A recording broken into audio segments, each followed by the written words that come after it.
একটু ঘুমাই।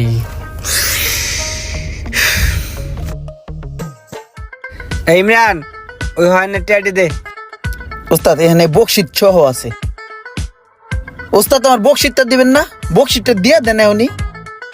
আরে বেটা, তুই আসছিস তোর বকশিস নিয়ে বেটা। তোর ঈদে বোনাস দেবো না, তখন কি টাকা পয়সা নিবি না? তোর ভাবি চিলাচিলি করতে আসছে বেটা, এখনো বাসায় বাজার করে দিতে পারি নাই। তাড়াতাড়ি বাজার করতে হইব। থাক, বাজার করে দিয়েহি। সব জায়গায় হ্যাঁ দান্দা ফিকির করে, আমাকে বকশিটটা পর্যন্ত খাইয়েতে হয়।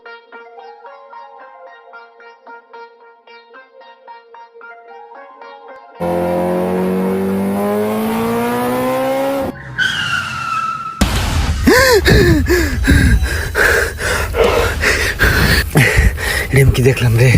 এরকম ওষুধ পথে আর চলা যাবো না, যে কোনো সময় মৃত্যু পড়তে পারে। যে আল্লাহর কাছে মাপ চাই, নামাজটা পড়ে। আল্লাহ আল্লাহ মনে হয় আমার শুদ্ধ